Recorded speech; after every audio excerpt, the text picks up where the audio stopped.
Okay, so this next part for chapter 12 is from Summer, August's friend Summer. Some kids have actually come out and asked me why I hang out with the freak so much. These are kids that don't even know him well. If they knew him, they wouldn't call him that. Because he's a nice kid, I always answer. And don't call him that.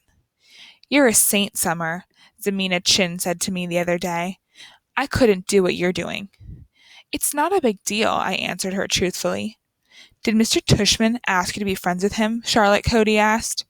No, I'm friends with him because I want to be friends with him, I answered. Who knew that my sitting with August Pullman at lunch would be such a big deal? People acted like it was the strangest thing in the world. It's weird how weird kids can be. I sat with him that first day because I felt sorry for him. That's all. Here he was, this strange looking kid in a brand new school. No one was talking to him. Everyone was staring at him. All the girls at my table were whispering about him. He wasn't the only new kid at Beecher Prep, but he was the only one everyone was talking about. Julian had nicknamed him the Zombie Kid, and that's what everyone was calling him. Did you see the Zombie Kid yet? Stuff like that. Gets around fast. And August knew it. It's hard enough being the new kid, even when you have a normal face. Imagine having his face. So I just went over to him and sat with him. Not a biggie. I wish people would stop trying to turn it into something major. He's just a kid. The weirdest looking kid I've ever seen, yes, but just a kid. I do admit, August's face takes some getting used to. I've been sitting with him for 2 weeks now, and let's just say he's not the neatest eater in the world. But other than that, he's pretty nice. I should also say that I don't really feel sorry for him anymore. That might have been what made me sit down with him the first time, but it's not why I keep sitting down with him. I keep sitting down with him because he's fun. One of the things I'm not loving about this year is how a lot of the kids are acting like they're too grown up to play things anymore. All they want to do is hang out and talk at recess. And all they talk about now is who likes who and who is cute and who isn't cute. August doesn't bother about that stuff. He likes to play Foursquare at recess, which I love to play too. It was actually because I was playing Foursquare with August that I found out about the plague. Apparently, this is a game that's been going on since the beginning of the year. Anyone who accidentally touches August has only 30 seconds to wash their hands or find sanitizer before they catch the plague.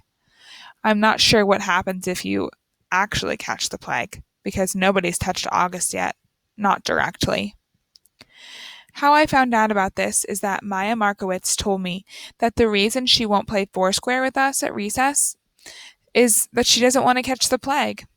I was like, "What's the plague?" And she told me. I told Maya I thought that was really dumb, and she agreed. But she still wouldn't touch a ball that August just touched, not if she could help it. I was really excited because I got an invitation to Savannah's Halloween party. Savannah is probably the most popular girl in the school. All the boys like her. All the girls want to be friends with her. She was the first girl in the grade to actually have a boyfriend. It was some kid who goes to MS 281. Though she dumped him and started dating Henry Joplin, which makes sense because the two of them totally look like teenagers already. Anyway, even though I'm not in the popular group, I somehow got invited, which is very cool. When I told Savannah I got her invitation and would be going to her party, she was really nice to me. Though she made sure to tell me that she didn't invite a lot of people, so I shouldn't go around bragging to anyone that I got invited. Maya didn't get invited, for instance. Savannah also made sure to tell me not to wear a costume. It's good, she told me, because, of course, I would have worn a costume to a Halloween party. Not the unicorn costume I made for the Halloween parade, but the goth girl getup that I had worn to school. But even that was a no-no for Savannah's party. The only negative about my going to Savannah's party was that now I wouldn't be able to go to the parade and the unicorn costume would be wasted. That was kind of a bummer. But okay. Anyway, the first thing that happened when I got to her party was that Savannah greeted me at the door and asked, "Where's your boyfriend, Summer?" I didn't even know what she was talking about. "I guess he doesn't have to wear a mask at Halloween, right?" she added. And then I knew she was talking about August. "He's not my boyfriend," I said. "I know, I'm just kidding." She kissed my cheek. All the girls in her group kissed each other's cheeks now whenever they said hello. and threw my jacket on a coat rack in her hallway. Then she took me by the hand down the stairs to her basement, which is where the party was. I didn't see her parents anywhere. There were about 15 kids there. All of them are popular kids from either Savannah's group or Julian's group. I guess they've all kind of merged into one big super group of popular kids. Now that some of them have started dating each other. I didn't even know there were so many couples. I mean, I knew about Savannah and Henry, and Mina and Miles, and Ellie and Amos. Ellie's practically as flat as I am. Anyway, about 5 minutes after I got there, Henry and Savannah were standing next to me, literally hovering over me. So, we want to know why you hang out with the zombie kid so much, said Henry. He's not a zombie, I laughed, like they were making a joke. I was smiling, but I didn't feel like smiling. You know, Summer, said Savannah. You would be a lot more popular if you didn't hang out with him so much. I'm going to be completely honest with you. Julian likes you. He wants to ask you out. He does? Do you think he's cute? Yeah, I guess. Yeah, he's cute. So, you have to choose who you want to hang out with, Savannah said. She was talking to me like a big sister would talk to a little sister. Everyone likes you, Summer. Everyone thinks you're really nice and that you're really, really pretty. You could totally be part of our group if you wanted to. And believe me, there are a lot of girls in your grade that would love that. I know, I nodded. Thank you. You're welcome, she answered. Want me to tell Julian to come over and talk to you? I looked over where she was pointing and I could see Julian looking over at us. I actually need to go to the bathroom. Where is that? I went to where she pointed, sat down on the side of the bathtub, called Mom and asked her to pick me up. Is everything okay? Said Mom. Yeah, I just don't want to stay, I said. Mom didn't ask any more questions and said she'd be there in 10 minutes. Don't ring the bell, I told her. Just call me when you're outside. I hung out in the bathroom until Mom called, and then I snuck upstairs without anyone seeing me, got my jacket, and went outside. It was only 9:30. The Halloween parade was still in full swing down Amherst Avenue. Huge crowds everywhere. Everyone was in costume. Skeletons, pirates, princesses, vampires, superheroes, but not one unicorn. The next day at school, I told Savannah I had eaten some really bad Halloween candy and gotten sick, which is why I went home early from her party. And she believed me. There is actually a stomach bug going around, so it was a good lie. I also told her that I had a crush on someone else that isn't Julian, so she would leave me alone about that and hopefully spread the word to Julian that I wasn't interested. She, of course, wanted to know who I had a crush on, and I told her it was a secret. August was absent the day after Halloween, and when he came back, I could tell something was up with him. He was acting so weird at lunch. He barely said a word and kept looking down at his food when I talked to him, like he wouldn't look me in the eye. Finally, I was like, Augie, is everything okay? Are you mad at me or something? No, he said. Sorry you weren't feeling well on Halloween. I kept looking for Boba Fett in the hallways. Yeah, I was sick. Did you have the stomach bug? Yeah, I guess. He opened a book and started to read, which was kind of rude. I'm so excited about the Egyptian Museum project, I said. Aren't you? He shook his head, mouth full of food. I actually looked away because between the way he was chewing, which almost seemed like he was being gross on purpose, and the way his eyes were just kind of closed down, I was getting a really bad vibe from him. What project did you get? I asked. He shrugged, pulled out a little scrap of paper from his jeans pocket, and flicked it across the table to me. Everyone in the grade got assigned an Egyptian artifact to work on for the Egyptian Museum Day, which is in December. The teachers wrote all the assignments down on tiny scraps of paper, which they put into a fishbowl. Then all us kids in the grade took turns picking the papers out of the fishbowl in the assembly. So I unfolded Augie's little slip of paper. Oh, cool, I said, maybe a little overexcited because I was trying to get him psyched up. You got the step pyramid of Saqqara? I know, he said. I got Anubis, the god of the afterlife. The one with the dog head? It's actually a jackal head, I corrected him. Hey, you want to start working on our projects together after school? You could come over to my house. He put his sandwich down and leaned back in his chair. I can't even describe the look he was giving me. You know, Summer, he said, you don't have to do this. What are you talking about? You don't have to be friends with me. I know Mr. Tushman talked to you. I have no idea what you're talking about. You don't have to pretend, is all I'm saying. I know Mr. Tushman talked to some of the kids before school started and told them they had to be friends with me. He did not talk to me, August. Yeah, he did. No, he did not. Yeah, he did. No, he didn't. I swear on my life. I put my hands up in the air so he could see I wasn't crossing my fingers. He immediately looked down at my feet, so I shook off my Ugg so he could see my toes weren't crossed. You're wearing tights, he said accusingly. You can see my toes are flat, I yelled. Okay, you don't have to scream. I don't like being accused of things, okay? Okay, I'm sorry. You should be. He really didn't talk to you? Augie! Okay, I'm really sorry. I would have stayed mad at him longer, but then he told me about something that had happened to him on Halloween, and I couldn't stay mad at him anymore.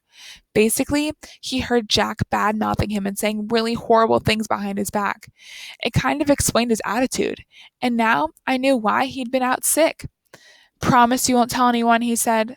I won't, I nodded. Promise you won't ever be mean like that to me again. Promise, he said, and we pinky swore. I had warned Mom about August's face. I had described what he looked like. I did this because I know she's not always good at faking her feelings, and August was coming over for the first time today. I even sent her a text at work to remind her about it, but I could tell from the expression on her face when she came home after work that I hadn't prepared her enough. She was shocked when she came through the door and saw his face for the first time. Hi, Mom, this is Augie. Can he stay for dinner? I asked quickly. It took a second for my question to even register. Hi, Augie, she said. Of course, sweetheart, if it's okay with Augie's mother. While Augie called his mother on his cell phone, I whispered to my mom, Stop making that weirded out face. She had that look like when she's watching the news and some horrific event had happened. She nodded quickly, like she hadn't realized she was making a face, and was really nice and normal to Augie afterward. After a while, Augie and I got tired of working on our projects and went to hang out in the living room. Augie was looking at the pictures on the mantel and he saw a picture of me and Daddy. Is that your dad? He said. Yeah. I didn't know you were, what's the word? Biracial? Right, that's the word. Yeah. He looked at the picture again. Are your parents divorced? I've never seen him drop off or anything. Oh no, I said. He's a platoon sergeant. He died a few years ago. Whoa, I didn't know that. Yeah, I nodded, handing a picture of my dad in his uniform. Wow, look at all those medals. Yeah, he was pretty awesome. Wow, Summer, I'm sorry. Yeah, it sucks. I really miss him a lot. Yeah, wow. He nodded, handing me back the picture. Have you ever known anyone who's died? I asked. Just my grandmother. I don't really even remember her. That's too bad. Augie nodded. You ever wonder what happens to people when they die? I asked. He shrugged. Not really. I mean, I guess they go to heaven. That's where my grands went. I think about it a lot, I said. I think about when people die, their souls go to heaven, but just for a little while. Like, that's where they see their old friends and stuff, and kind of catch up on old times. But then I actually think the souls start thinking about their lives on Earth, like if they were good or bad or whatever. And then they get born again as brand new babies in the world. Why would they want to do that? Because then they get another chance to get it right, I answered. Their souls get a chance to have a do over. He thought about what I was saying and then nodded. Kind of like when you get a makeup test, he said. Right. But they don't come back looking the same, he said. I mean, they look completely different when they come back, right? Oh, yeah, I answered. Your soul stays the same, but everything else is different. I like that, he said, nodding a lot. I really like that, Summer. That means in my next life, I won't be stuck with this face. He pointed to his face when he said that and batted his eyes, which made me laugh. I guess not, I shrugged. Hey, I might even be handsome, he said, smiling. That would be so awesome, wouldn't it? I could come back and be this good looking dude and be super buff and super tall. I laughed again. He was such a good sport about himself. That's one of the things I like the most about Augie. Hey, Augie, can I ask you a question? Yeah, he said, like he knew exactly what I wanted to ask. I hesitated. I've been wanting to ask him this for a while, but I've always lost the guts to ask. What? He said. You want to know what's wrong with my face? Yeah, I guess if it's okay for me to ask. He shrugged. I was so relieved that he didn't seem mad or sad. Yeah, it's no big deal, he said casually. The main thing I have is this thing called mandibulofacial dysostosis, which took me forever to learn how to pronounce, by the way. But I also have this other syndrome thing that I can't even pronounce, and these things kind of just morph together into one big super thing, which is so rare they don't even have a name for it. I mean, I don't want to brag or anything, but I'm actually considered something of a medical wonder, you know? He smiled. That was a joke, he said. You can laugh. I smiled and shook my head. You're funny, Augie, I said. Yes, I am, he said proudly. I am cool beans. Over the next month, August and I hung out a lot after school, either at his house or my house. August's parents even invited Mom and me over for dinner a couple of times. I overheard them talking about fixing Mom up on a blind date with August's Uncle Ben. On the day of the Egyptian Museum exhibit, we were all really excited and kind of giddy. It had snowed the day before, not as much as it had snowed over Thanksgiving break, but still, snow is snow.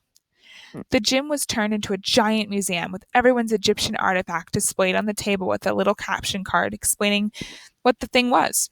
Most of the artifacts were really great, but I have to say, I really think mine at August were the best. My sculpture of Anubis looked pretty real, and I had even used real gold paint on it. And August had made his step pyramid out of sugar cubes. It was 2 feet high and 2 feet long. He had spray painted the cubes with this kind of fake sand paint or something. It looked so awesome. We all dressed up in Egyptian costumes. Some of the kids were Indiana Jones type archaeologists. Some of them dressed up like pharaohs. August and I dressed up like mummies. Our faces were covered except for 2 little holes for the eyes and 1 little hole for the mouth. When the parents showed up, they all lined up in the hallway in front of the gym. Then we were told we could go to get our parents, and each kid got to take his or her parent on a flashlight tour through the dark gym. August and I took our moms around together. We stopped at each exhibit, explaining what it was, talking in whispers, answering questions. Since it was dark, we used our flashlights to illuminate the artifacts while we were talking. Sometimes, for dramatic effect, we would hold the flashlights under our chins while we were explaining something in detail.